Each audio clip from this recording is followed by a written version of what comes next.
तो इस वीडियो में देखिए बच्चा, फिजिक्स आपकी 12th की, इसमें जो पिछली जो वीडियो थी आपको उसमें बताया था मैंने विद्युतीय बल तथा गुरुत्वाकर्षण बल में अंतर। अब उससे आगे चलते हैं। इसमें एक होता है विद्युतीय क्षेत्र। विद्युतीय क्षेत्र देखो ये होता क्या है। इसमें क्या है कि कोई आवेश है हमारे पास, ये इस आवेश के ये जो आवेश है ये अपने तरफ एक क्षेत्र बना लेता है। अब इस क्षेत्र में यदि मैं यहाँ कोई दूसरा आवेश रखूँ, जैसे मैंने मान लिया यहाँ कोई आवेश रख दिया ये क्यों, तो इस क्षेत्र के कारण इस पर एक बल लगना शुरू हो जाता है।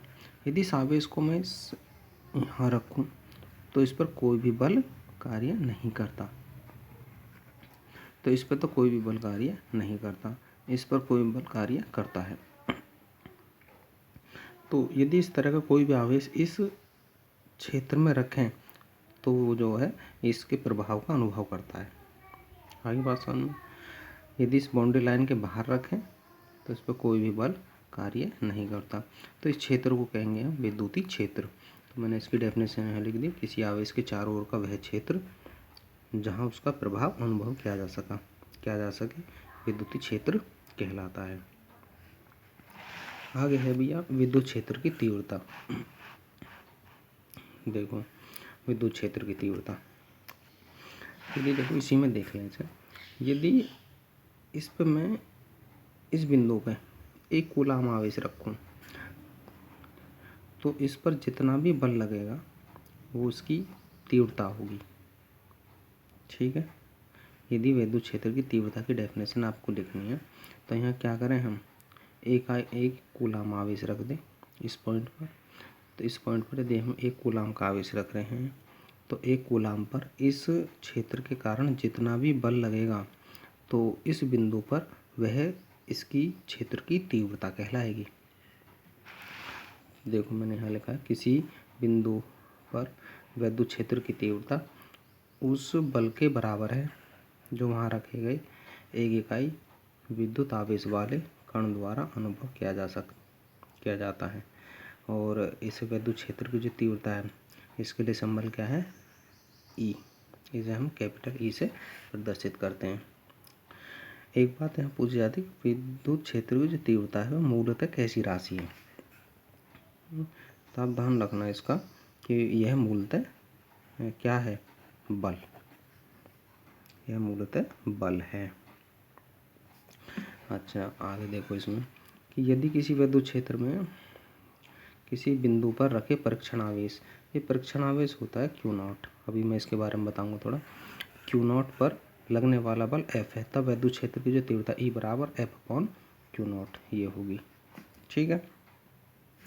यहाँ से आप इस फॉर्मूला से इसका आप मात्रक निकाल सकते हो।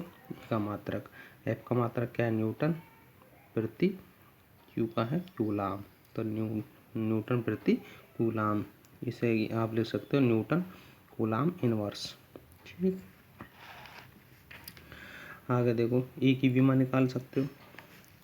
E की विमा निकालने के लिए हम बल की विमा mLT-2, आवेश की विमा AT, इन आप ऊपर ले जाओगे A और T को तो आपकी सरल करके ये आ जाएगी। आगे देखिए E जो है, जो विद्युत क्षेत्र की तीव्रता है, ये एक सदिश राशि है। इसकी दिशा वही होगी जो उस बिंदु पर बल की दिशा। ठीक है, इस लाइन को याद रखो। आपका ये सदिश राशि की ये पूछ लेता है विद्युत क्षेत्र की तीव्रता कैसी राशि, तो आप बताओगे सदिश राशि। इसमें दिशा और परिमाण दोनों होते हैं और इसकी दिशा किधर होती है, तो जो बल की दिशा है उस बिंदु पर उसी की तरफ इसकी दिशा होती है। अब आइए बात परीक्षण आवेश की। परीक्षण आवेश वैसे तो एक कल्पित आवेश है, केवल इसकी कल्पना करते हैं। ठीक है। लेकिन परीक्षण आवेश जो है, मैं यहाँ बता रहा हूँ, इसमें छोटे से छोटा होना चाहिए कि वह अपना विद्युत क्षेत्र, अपना छोटे से छोटा विद्युत क्षेत्र बनाए ताकि मूल विद्युतीय क्षेत्र की गणना में कोई त्रुटि न हो। देखो इसमें जैसा आपका ये है भाई, यहाँ आवेश रखा है, इस आवेश ये जो आवेश है ये अपने चारों तरफ वैद्युत क्षेत्र बनाता है, तो ये भी तो आवेश है, ये भी तो अपने चारों तरफ वैद्युत क्षेत्र बनाएगा। जब इसका वैद्युत क्षेत्र होगा, इसका वैद्युत क्षेत्र होगा, तो इसके कारण इस पर जो तुम तीव्रता निकालोगे तो वो प्रभावित होगी। इसलिए क्या लेते हैं, जो परीक्षण आवेश है ये बहुत छोटा से छोटा लेते हैं कि ये जो है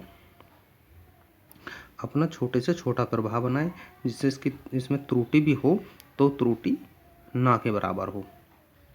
ठीक, इसलिए परीक्षण आवेश कैसा लेना चाहिए, छोटे से छोटा। तो ये तीव्रता का जो फॉर्मूला है आपका ये, इसीलिए बदल के हम ऐसे लिख सकते हैं, सही फॉर्मूला इसका ये हो सकता है, E बराबर Q नॉट टेंस टू 0। इसका मतलब होता है Q नॉट की जो वैल्यू है लगभग 0 के बराबर, 0 नहीं है पूरी तरह से, लगभग 0 के बराबर F अपॉन Q नॉट। ठीक,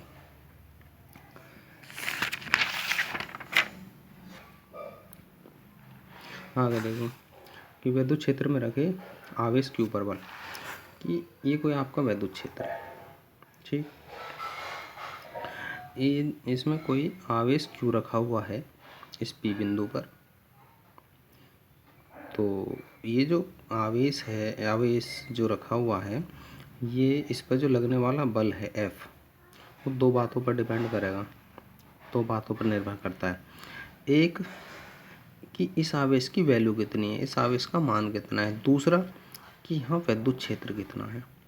आगे बात समझ में, तो देखो मैंने यहाँ लिखा है आपका माना विद्युतीय आवेश Q किसी विद्युत क्षेत्र E में रखा हुआ है, ये रखा हुआ है, तो इस आवेश Q पर वैद्युत क्षेत्र E के कारण, वैद्युत क्षेत्र है, इसके कारण एक बल लगता है।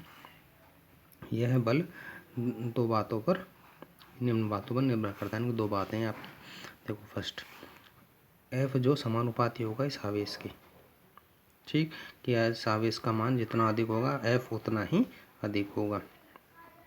सेकंड F समानुपाती E, F जो है समानुपाती होगा इस वैद्युत क्षेत्र, कहेंगे इस बिंदु पर वैद्युत क्षेत्र जितना अधिक होगा तो इस पर लगने वाला बल भी उतना ही अधिक होगा। तो आगे क्या करेंगे, इन दोनों को आप मिला दोगे, तो जब दोनों को मिलाओगे तो आपका ये हो जाएगा कि इसे हटाओगे समानुपातिक नियतांक, समानुपातिक चिन्ह को, तो क्या लगा दोगे आप, के समानुपातिक नियतांक EQ। ठीक, अब इसमें जो K है इसकी वैल्यू देखो क्या है। यदि ये जो P बिंदु है, P बिंदु, इस पर मैं 1 इकाई कूलाम आवेश ले लूँ तो Q का मान कितना हो जाएगा, 1। ठीक है, Q का मान 1, तो इस Q की जगह हम क्या लिख देंगे, 1। अच्छा, ये तो इस पर जो लगने वाला जो बल है, ये जो लगने वाला बल है, इसे अभी 1 न्यूटन ले लें, इस पर लगने वाला बल 1 न्यूटन हो, तो वैद्युत क्षेत्र की तीव्रता क्या मानी जाएगी फिर, 1। भाई यदि इसे हम 1 कूलाम आवेश ले लें तो इस पर लगने वाला बल 1 न्यूटन होगा, और जब बल 1 न्यूटन होगा तो वैद्युत क्षेत्र की जो तीव्रता है वो क्या मानी जाएगी, 1। तो E की भी वैल्यू 1, Q की वैल्यू 1 और आपकी F की वैल्यू 1। तो इस फॉर्मूला में रख दो, F की जगह देखो 1 रख दिया मैंने, क्या ऐसा ही है, E की जगह 1 और Q की जगह 1। ठीक, सरल करोगे K की वैल्यू कितनी आएगी आपकी, 1। इस वैल्यू का यहाँ रख दो, यहाँ K की जगह, तो आपका क्या आ जाएगा, F बराबर QE। तो आपका ये फॉर्मूला होगा इसका। ठीक है, बाकी आगे देखें नेक्स्ट वीडियो में।